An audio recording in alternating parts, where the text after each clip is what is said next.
There's a generation that grew up post 9/11 that sees nothing of the Muslim story but the story of terrorism.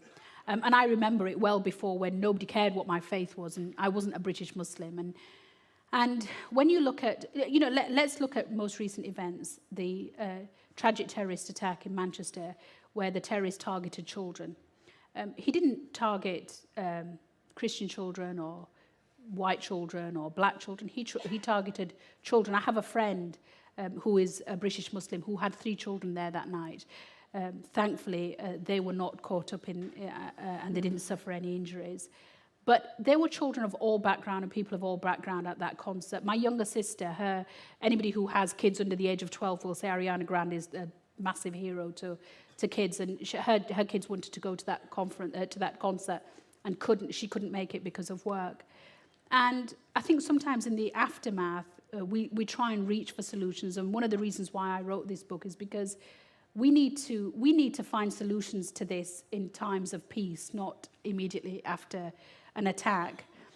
Let me talk about something that I don't often talk about. Throughout my life, I've been attacked by people who believe that I'm not the right kind of Muslim. Just like I've been attacked most of my life for not being the right kind of conservative or being the right kind of British person.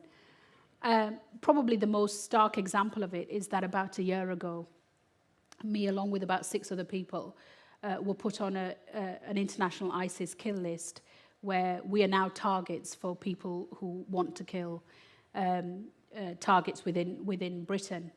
And so when people say that these terrorists are out to get white Brits or Christians or whoever we think, or us, whoever us is, the first thing I would say to people is us is all of us.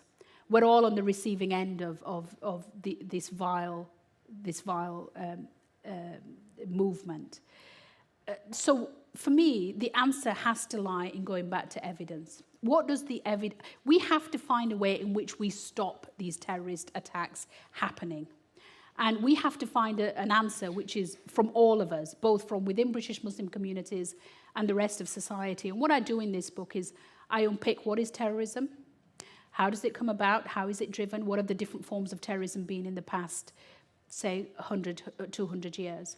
What is a terrorist and what makes a violent jihadi? And there are something like 15 to about 30 telltale signs that you can usually see in somebody going down the process of radicalization.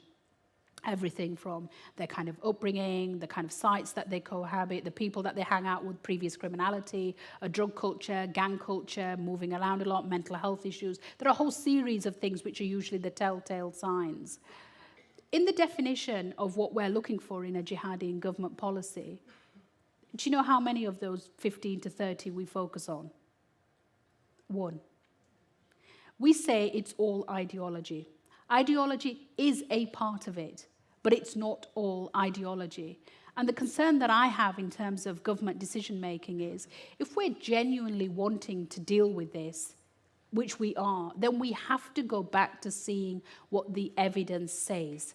Whether it's the evidence from our intelligence services, whether it's experts, academics, people who've studied the lives of these terrorists. We cannot afford to have sloppy, lazy, ideological-driven decision-making in this area of policy. It's about our national security.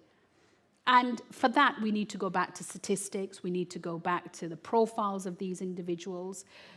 And I just don't see that happening. I think I really worry that government decision-making in this area has been flawed for a number of years. And I think that then leads to a sense of we're not doing enough, who needs to do more?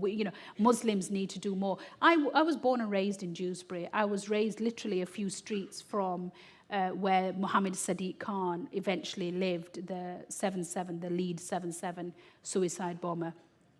And the question I ask in this book is, I went to the same schools, went to the same mosques, had the same friends, had a similar experience. Why is it that one person ends up becoming the first Muslim in the British cabinet and the other becomes Britain's first suicide bomber?